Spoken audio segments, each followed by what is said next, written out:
नमस्कार। चलिए आज एक ऐसे विषय की बात करते हैं जो हम सभी से कहीं ना कहीं जुड़ा हुआ है, युवा वर्ग। और हम ये भी समझेंगे कि वो कौन से मुद्दे हैं जो उनकी दुनिया को, उनके तजुर्बों को आकार देते हैं। अच्छा, आज जो भी हम बातें करेंगे वो इंदिरा गांधी राष्ट्रीय मुक्त विश्वविद्यालय के स्टडी मटेरियल पर आधारित हैं। तो मतलब जानकारी एकदम पक्की है और ये हमें इस टॉपिक को और गहराई से समझने में मदद करेगी। तो चलिए एक सीधे से सवाल से शुरुआत करते हैं। सोचिए जरा, जब हम युवा या यूथ शब्द सुनते हैं तो दिमाग में सबसे पहले क्या आता है? क्या सिर्फ एक उम्र, एक नंबर, या फिर इसका मतलब कुछ और है, कुछ इससे भी ज्यादा गहरा? देखिए, इसी सवाल के जवाब में ही ना युवा होने का असली मतलब छिपा हुआ है। ये सिर्फ एक नंबर की बात नहीं है, ये तो एक पूरा का पूरा कॉन्सेप्ट है। तो चलिए सबसे पहले इसी को समझने की कोशिश करते हैं। असल में युवावस्था जो है ना वो सिर्फ उम्र का एक पड़ाव नहीं है, ये तो पहचान की खोज का एक तूफानी दौर है। यही वो समय है जब मन में सवाल उठते हैं, मैं कौन हूँ, मैं आखिर क्या कर सकता हूँ। और मजे की बात यह है कि इसी उथल-पुथल के बीच करियर, रिश्ते और जिंदगी की दिशा तय करने वाले सारे बड़े फैसले लिए जाते हैं। अब ये मामला थोड़ा पेचीदा है ना? तो इस जटिलता को बेहतर ढंग से समझने के लिए जो जानकार लोग हैं वो युवा शब्द को 3 अलग-अलग नजरियों से देखते हैं।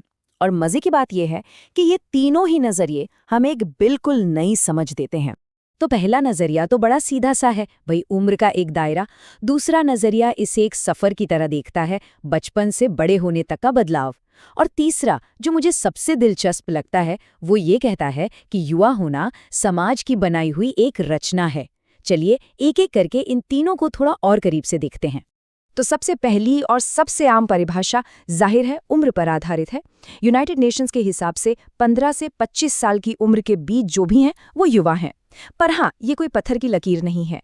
अलग अलग देश अपनी अपनी सहूलियत के हिसाब से इस दायरे को कभी-कभी 30 साल तक भी मान लेते हैं। अब आते हैं दूसरी परिभाषा पर। ये वाली परिभाषा युवावस्था को एक मंजिल नहीं बल्कि एक लंबा सफर मानती है। कौन सा सफर?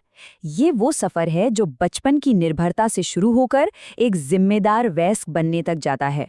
और इसी सफर में हम सीखते हैं, तजुर्बे हासिल करते हैं और हमारी आदतें बनती हैं जो शायद जिंदगी भर साथ रहती हैं। और अब आती है तीसरी और सबसे दिलचस्प परिभाषा। ये कहती है कि युवा होना एक सामाजिक रचना है। अब आप सोच रहे होंगे इसका क्या मतलब हुआ? तो इसका सीधा सा मतलब ये है कि युवा होने का कोई एक यूनिवर्सल फॉर्मूला नहीं है। आज से 100 साल पहले किसी का युवा होना कुछ और था और आज बिल्कुल अलग है। हर समाज, हर संस्कृति अपने हिसाब से तय करती है कि वो युवाओं को कैसे देखती है, उनसे क्या उम्मीदें रखती है। तो ठीक है, अगर हम ये मान लें कि युवावस्था एक सफर है, तो फिर इस सफर के बड़े बड़े माइलस्टोन या पड़ाव कौन से हैं? मतलब समाज किन चीजों को देखकर ये तय करता है कि कोई अब बच्चा नहीं रहा बल्कि एक वयस्क, एक अडल्ट बन गया है। अगर हम पारंपरिक रूप से देखें तो समाज 4 बड़े पड़ावों को वयस्क होने का संकेत मानता आया है। पहला, घर छोड़कर आत्मनिर्भर होना। दूसरा, कोई नौकरी या काम धंधा शुरू करना। तीसरा, अपना खुद का घर बसाना। और चौथा, शादी करना। बहुत लंबे समय तक इन्हीं चीजों को अडल्टहुड की पक्की निशानी माना जाता था। तो अगर आसान शब्दों में कहें तो ये पूरी चीज बस बड़े होने की एक प्रक्रिया है। एक ऐसा बदलाव जो सिर्फ शरीर में नहीं होता बल्कि हमारी सोच में, समाज के साथ हमारे रिश्ते में, हर जगह नजर आता है। लेकिन एक बात और है, ये जो बड़े होने की प्रक्रिया है ना, ये हर किसी के लिए एक जैसी बिल्कुल नहीं होती। ये कोई सीधी सपाट सड़क नहीं है बल्कि कई मोड़ वाला एक रास्ता है। और इस रास्ते को कई अलग अलग चीजें, कई फैक्टर्स आकार देते हैं जो किसी भी युवा के विकास को एक खास दिशा देते हैं। अच्छा, इन सारे फैक्टर्स को हम समझने के लिए मोटे तौर पर 2 हिस्सों में बांट सकते हैं।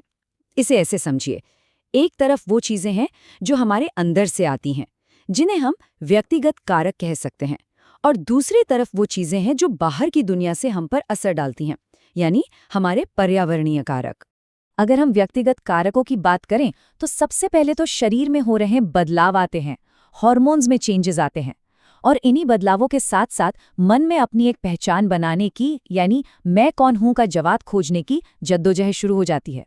शायद इसी वजह से अक्सर युवाओं में बड़ों जैसा दिखने और बर्ताव करने की एक चाहत होती है। और इस पूरी उथल-पुथल के बीच परिवार जो है वो पहले रोल मॉडल के तौर पर एक बहुत ही ज़रूरी भूमिका निभाता है। और फिर दूसरी तरफ हैं बाहरी कारक। देखिए, स्कूल और कॉलेज सिर्फ किताबें पढ़ना नहीं सिखाते, वो हमारे व्यक्तित्व को भी एक आकार देते हैं।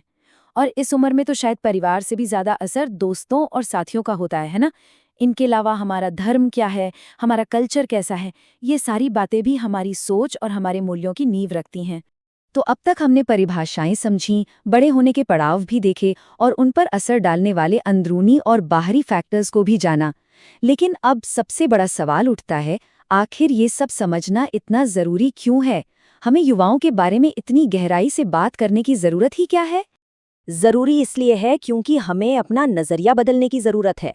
अक्सर युवाओं को एक समस्या की तरह देखा जाता है, लेकिन सच तो ये है कि वो समाज की कोई समस्या नहीं बल्कि उसकी सबसे बड़ी ताकत है, उसकी सबसे डायनामिक एनर्जी है। तो उन्हें एक चुनौती नहीं बल्कि एक संपत्ति, एक एसेट की तरह देखने की जरूरत है। एक ऐसी ऊर्जा जिसे अगर सही दिशा मिल जाए तो वो दुनिया में कुछ भी बदल सकती है। और जाते जाते मैं एक सवाल छोड़कर जा रहा हूं जिस पर हम सब सोच सकते हैं। आज जिस तेजी से टेक्नोलॉजी और हमारा समाज बदल रहा है, आने वाले समय में, भविष्य में युवा होने के मायने क्या होंगे, इस पर सोचिएगा जरूर। इस बातचीत में शामिल होने के लिए शुक्रिया।